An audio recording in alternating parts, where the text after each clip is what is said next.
but I'd like to see this board. You know, I brought this up 3 or 4, 6 months ago, and I thought we were going to get a report back from our building and planning department or something, a recommendation. I guess I'm glad to see it's put in here as an additional option. I think that's great. But it's time for this board to take some leadership and have this direction made. It's just a simple direction from the 5 of us that can make this happen. It don't take a law change, it don't take any money, but I think it's going a big step to meet our affordable housing if we just do it. Thanks, Supervisor. Supervisor Colfax? Well, I think the suggestion has merit. The thing that concerns me at this time is whether or not this is an appropriate moment, or do we have adequate information to go forward with this. It's not agendized as an item. It's not properly agendized, and I understand your interest in this, Supervisor, and perhaps that we could schedule for another meeting and properly agendize it and have the appropriate staff here to comment. Well, I'll agendize it myself, but I thought it was because it shows an additional option here right in this PowerPoint presentation.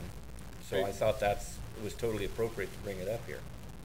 No, you're talking about doing away with particular policies that a different department has, and you don't have the appropriate staff here to even discuss it. Well, I don't think we have to do away with that policy. All we have to do is override it. But your agenda summary doesn't cover that. What you're here for is to discuss and provide direction to staff with respect to the inclusionary ordinance that's being presented here today for you. Well, then I certainly will. I'll agendize it myself and put it on, but I think I was hoping that, I don't know what more is there really to further discuss on it. It's really clear cut in my opinion. It's number 1 to waive the fees of 1,000 square foot or less, and 2 is to allow if it applies for a second unit to be hooked up to an existing septic. It's pretty simple. It's straightforward. Well, but I'd like to go to Ms. Blassie, but to expand on your second unit attached to the original septic system, I'd have to see some wording to put the parameters around what's acceptable, etc. We can certainly give direction to have that included, but I want to have it spelled out a little bit more of what's allowable, what are the sizes that make it applicable, etc., etc. I think that's your intention. Well, what we'll do is we'll start with the policy that environmental health has that says why you can't do it. Sure. So we'll start with eliminating that and then go forward with why we can. Ms. Blassie. Thank you. So what we're trying to do here is lay out, as I said, a very draft inclusionary housing ordinance. And if you've looked through it, you'll see that along the way there are items in, I believe, well, certainly up here, they're going to be in different colors that show where there are options that you can select from. And what this was agendized for was to present this to you and to get your direction. So if you want that idea, but it's in the context of this particular ordinance. If you want us to, we can look at putting wording in here. We're willing to, do the follow-up research and bring back particular wording.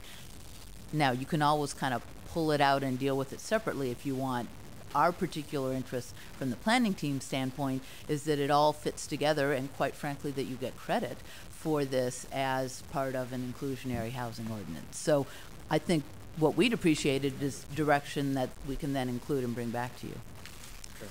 Supervisor Colfax, and then Supervisor Smith, and Supervisor Pinson. I would like a comment from staff. It's obviously put in a lot of good work on this, and I commend you for the presentation. Mr. Sacchi has made some points. I wasn't entirely clear as how they articulate with what is being presented. And I wonder if you might be able to respond to that, or even give Mr. Sacchi another opportunity to try to clarify precisely what he finds in the way of fault with this particular document before us. Yes, if he would like to speak to that, that would be good. We could keep it a little. Sure. Mr. Sacchi, could you please come forward?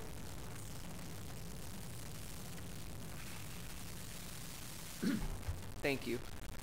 A few of the points I made, specifically going through the ordinance and looking at some of the proposed language, and obviously at this point nothing's been adopted. I'm not in a position to say exactly what the faults are and how they may affect the housing element law, but I did mention distinguishing between in lieu fees, which were measured based on the median home price as compared to measuring the affordability gap. And in the proposed ordinance, on section 20.238.020, it's page 5, at the bottom there,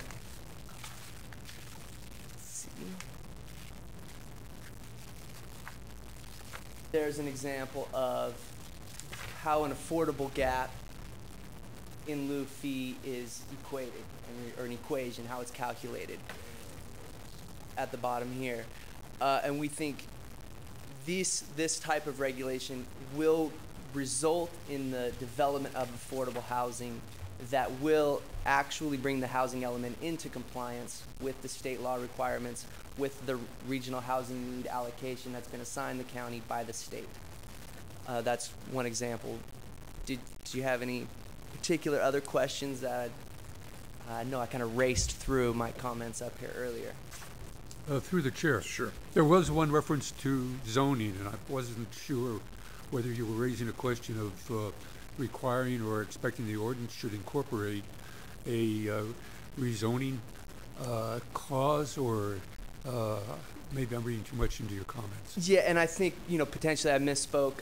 Some jurisdictions refer to this as an inclusionary zoning or an inclusionary housing ordinance, and I think various jurisdictions have termed this type of program differently depending on, the jurisdiction. And I was definitely referring to the affordable housing or the inclusionary zoning, inclusionary ordinance, not any specific type of zoning. So zoning is not an issue.